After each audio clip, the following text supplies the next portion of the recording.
Hello ladies and gentlemen, and welcome back to Grizzly Bear Sim's YouTube channel, and welcome back to Thornton Farm. We're filling up a thirsty tractor here this afternoon. This is episode number 24, and thank you for coming back for yet another show. Alright, well, let's get on with the show. And we are finding ourselves in a brand new game day. It has been rather busy around here, just getting all the odds and ends, all the I's dotted, the T's crossed, and everything here on the farm. As you can tell, we spent the better portion of the yesterday game day and even a portion of this morning picking up our round silage bales. They don't tend to stay in one place very easily, but as you can tell, we kind of got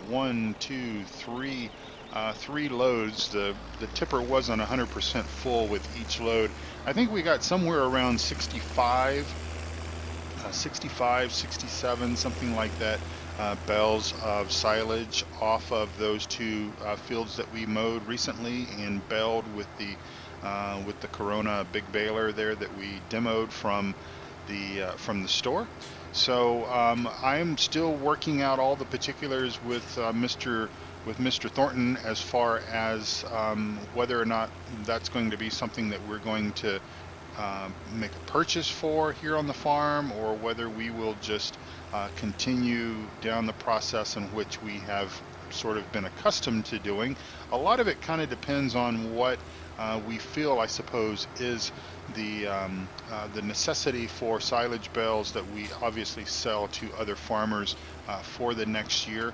Obviously, a lot of the farmers will not be taking delivery of these silage bales, or at least those that buy from us will not be taking delivery of these silage bales until either later in the winter, when things slow down around here.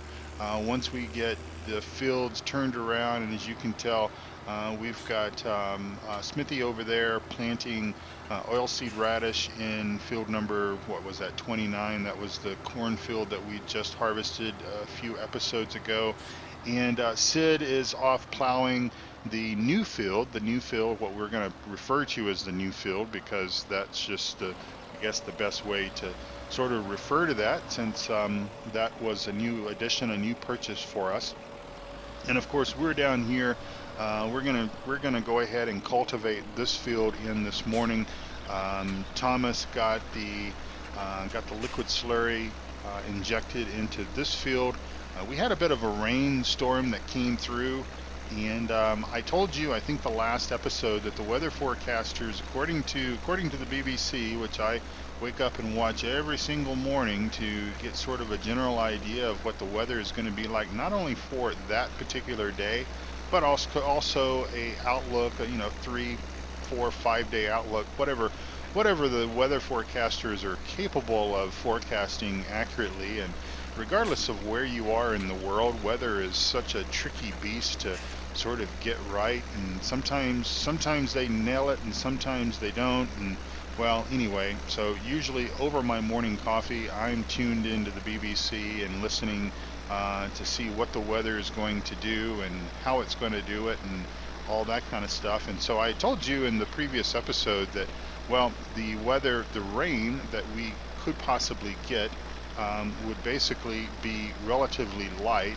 Well, they missed the mark on that one just slightly. It was pretty much a toad soaker that came through this morning, and so we've had to kind of be a little bit ginger with our fields and let them kind of drain off a little bit before we put the tractors and everything on them. But they seem to be fine, and that's one good thing about most of our fields here, is they all tend to drain very well. And most of them are sloped, and like I said, they will drain quite well. And as long as we're not coming in here and tearing the fields up, that's fine. And so we were able to get in here and get to work quite quickly. Of course, the silage bales down in that other field, those can basically live there until we get ready to essentially sell them. There's no harm, no foul for those to set out like that on the field. While we have some barn storage where we could basically put those under roof, just the labor and everything to put them indoors is really not worth the effort, in our opinion. Um, the the wrapping that we use, not wrappage, I suppose that could be a word, but let's not use that. The wrapping that we use keeps the bells nice and dry, and of course they have to ferment, so we just belled those a few days ago, and so they will take some time to ferment. But if we have farmers that are in an emergency type need, we do have bells that we prepared earlier in the season. Those are still out there on the field as well. So we'll be delivering all of those and getting those orders and everything fulfilled. I think that we had a bumper harvest of silage, basically. I think as far as our mowing and everything is concerned, everything that we produce from our grass, whether it be our own silage that we ferment in our own fermentation silo that we just had installed this year, up to our hay and everything. All of that is more than what we've had in the previous years in our own barn, and of course that is what we will use. That is what we will use throughout the rest of fall. We do have a little bit of fall left as we kind of scrape the cultivator there. We do have a little bit of fall left, obviously, and then winter and spring, so that will get us through those seasons. And and then enough, obviously, to sell to other farmers and stuff. So our straw and hay also in good abundance, that we usually pull for sale as well. So we'll be doing some of that as time permits, as long as the weather is good during the winter time, meaning that we don't have actual snow falling and such, or rain or sleet or whatever you want to call it. And of course, looking at that forecast there, from what we can see of it, the last game day of fall, well, that's a snowy day, and then we've got a nice sunny day, which sort of makes up the first game day of winter. But then we've got snow, or we've got rain, sleet, snow, something like that, whatever all that means. The rest of the visible forecast there. So it's going to be kind of interesting. We do have to be a bit careful. Around here, black ice is a killer. It's a death trap waiting to happen. It's a good way to get a very expensive tractor off into a ditch or off into a creek bed or river bed or something like that. And so we have to be very careful, and of course we have to be careful about moisture and everything as we're transporting hay and whatnot. So we'll figure out what we need to do and how we need to do it, and just kind of make some deliveries between rain, sleet, snow events, and just make the best out of it. So that's all that one can really do when you're farming like this. You just have to kind of take the highs and take the lows, and just basically deal with what Mother Nature throws at you, because you never know. And obviously the old saying that we often use in the real world, wait 5 minutes and the weather will change. That is so true here in the Cotswolds as well. I was telling the boys this morning, they're like, well, if we'd known that it was going to be this toad soaker rain event, we could have stayed home, stayed in bed, watched TV, or just basically slept. And I reminded them, I'm like, well, boys, wait 5 minutes, the weather will change. And so we hung out around the shop for a little bit, and then went to lunch down at the pub, and then it all got better. The weather cleared, the skies turned a nice, beautiful shade of blue, which, as you can tell, they currently are today. So we could see for miles and miles and miles. Nice clear weather. The mild temperature, 64 degrees, that'll help dry these fields out even more, and all is good to go. So what's happening in your world? I hope everyone is having a wonderful, wonderful day. I hope everyone has been enjoying the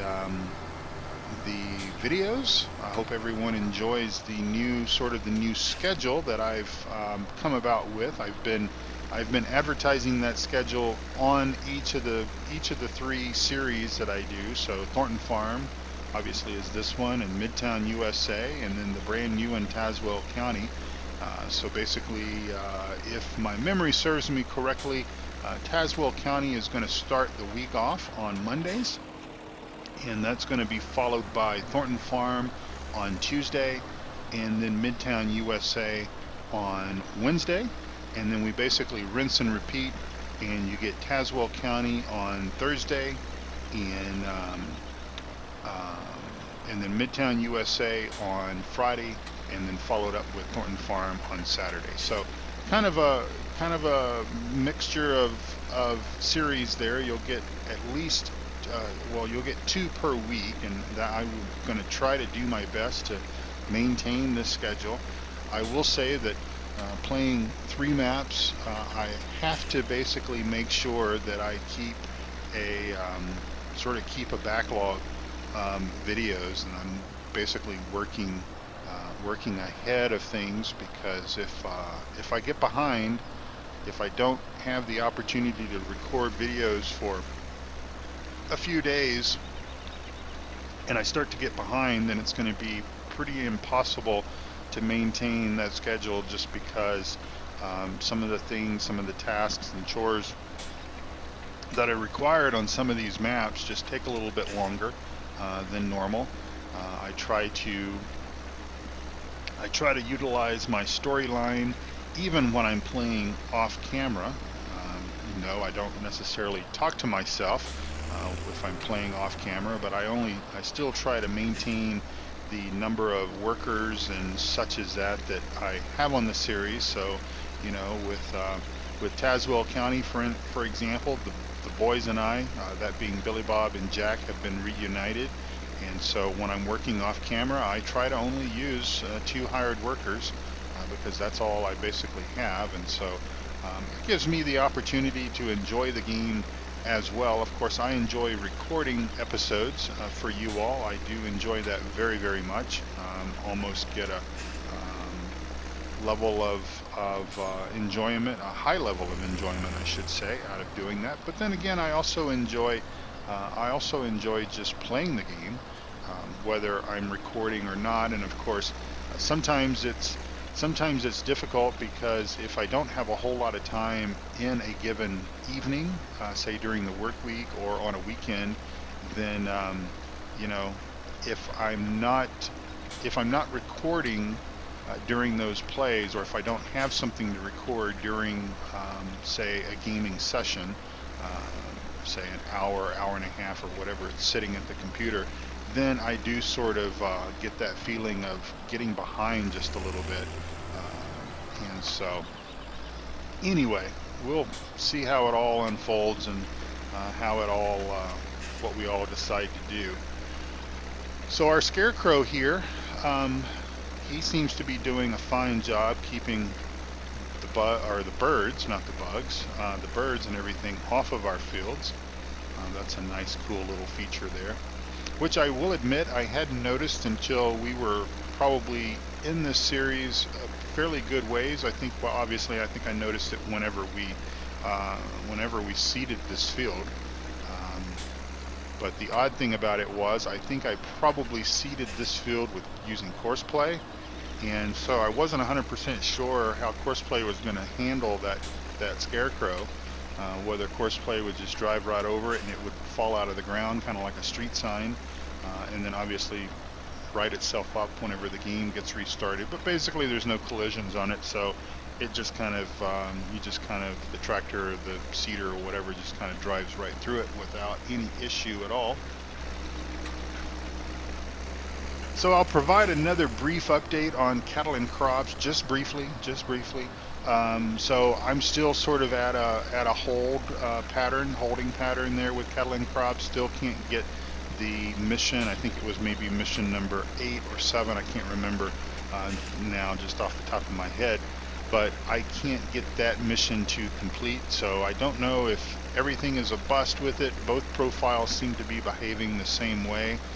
They are planning an update. Of course, it may be out by the time you watch this video. Again, I'm recording kind of ahead of schedule with this, so it's possible that there will be an update and I'll be able to resume those mission videos. I think I was trying to record mission number 8, so we only had 4 more to go after that. Only 12 missions in this version of the game, and I was really hoping to be able to complete that, but again, I can't. If I can't proceed forward, I can't proceed forward. I don't think everybody experiences this, but I've obviously experienced it on both of my profiles, and so without basically taking the time to uninstall the game and reinstall the game, which is perhaps a suggestion that I've read on the forum, and then sort of restarting the profile, which obviously I've got to play the 7 missions over again. Well, I'm just not that interested in doing that. So I want to see, first, I think if I'm going to do something that drastic, if I'm going to uninstall and try to reinstall the game, I think I'm going to wait until they at least put out an update, and I may even wait until they put it out on Steam. And I think that's kind of where the update and what the update is intended to do. Is it's intended to fix several bugs that they currently know about, that folks have reported over the last several weeks with this version of Cattle and Crops. And so the idea or the thought is that the developers want to essentially fix those and then put that version of the early access game onto Steam. So we will see how that goes. And then other news, other farming, agricultural-based simulation news. If you are a Farmer's Dynasty customer, user, or if you've been following that particular game, then you may know that they had to pull that game from Steam. There was a complaint that was filed against the game for some reason or another, some copyright potential issues. And so as of the time of this recording, it was still not listed in the Steam store. Now they have been putting up, the developers are continuing to work on the game, fixing. And I've got to say that, even though I haven't been playing that game as much as I had in previous days or weeks or whatever, they basically have been doing a pretty good job of releasing updates and everything, and showing interest in essentially listening to what the customers have been reporting, and maybe even go so far as to listening to what the customers have want or desire from the game, maybe the sort of the end result of the game.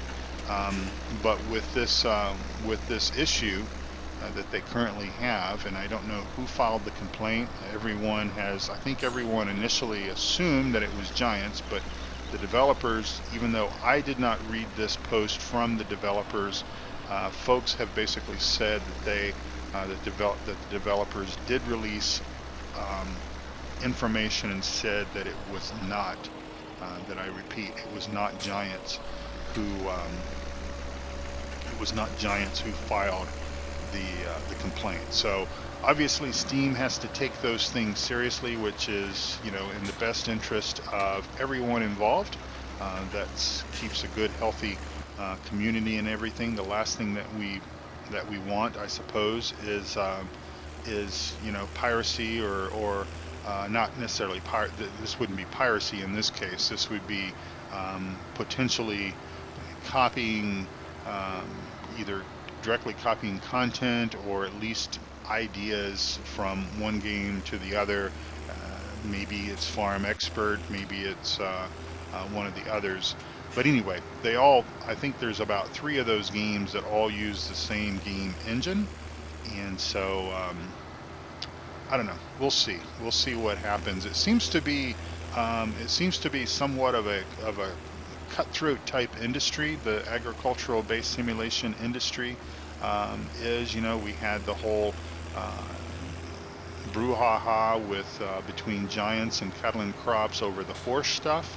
You know, I guess Cattle and Crops thought they had a deal with Horsch or whatever, and then Giants maybe uh, did something and negotiated some exclusive contract with Horsch, and basically that caused Cattle and Crops to have to kind of go back and um, rethink what they were going to do, and rethink their equipment, their branded equipment, and all that kind of stuff. And so anyway, I guess it is what it is, and we, the consumer, we, the gamer, just have to kind of roll with the punches and see how things go for us. So time will tell as to how all these things go, and of course, also maybe you've also heard that there's yet another DLC that's coming out from Giants for Farm Sim 17.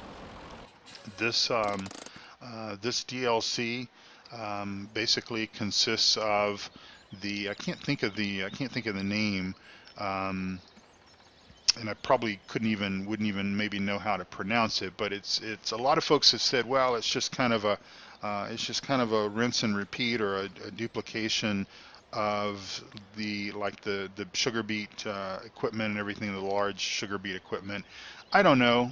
It's cool that they're releasing new content and everything, and I'm hopeful that the summer, as we approach summertime, at least here in the northern hemisphere, wintertime for our good friend Doug Zorley and the other folks that live in the southern hemisphere, I'm hopeful that we'll start to hear news, some press release information from Giants about what we can expect to come from Farm Sim 19. So anyway, yeah, this is kind of a short episode. I realize that, and I basically appreciate you guys watching and hanging out with me here in my channel, on my channel, and watching my videos. I do appreciate that.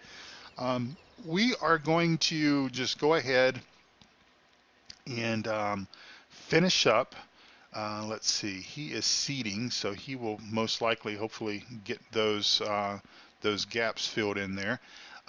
So let's see. Let me think about. We've got to put oilseed radish in these fields, so we're going to have quite a bit to do. We'll probably have one more episode where we are seeding maybe oilseed radish for one of these fields here, and the rest of them we will do off camera just to avoid the boredom and everything, perhaps. But yeah, what our goal is right now is to just basically get things ready for winter, get things ready for spring, and of course winter will be not a whole lot of work to do around here other than taking care of the animals, keeping the greenhouses going, and maybe do a little maintenance on some equipment, sell some hay and straw to some of our farmer customers that buy that stuff, and then also get ready to start selling the grain and everything that we harvested this fall, selling those to our buyers that will be needing that hopefully very soon and will be willing to pay a nice premium for it. So really, until next time, folks, I just would like to remind everyone to check out all the other wonderful YouTube content creators that I have linked down below the video.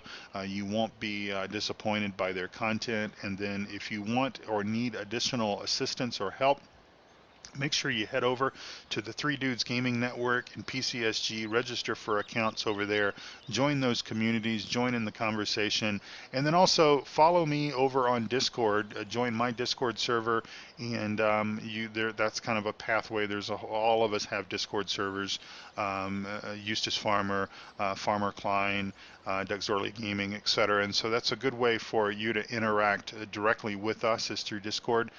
We may not be sitting there with a headset on and a microphone on, so don't expect to catch us on voice all the time. But if you leave us a message in our Discord servers, we'll basically respond fairly quickly. So anyway, thank you again for watching. I do appreciate it. And until next time, God bless you all. Take care from Thornton Farm. Bye-bye.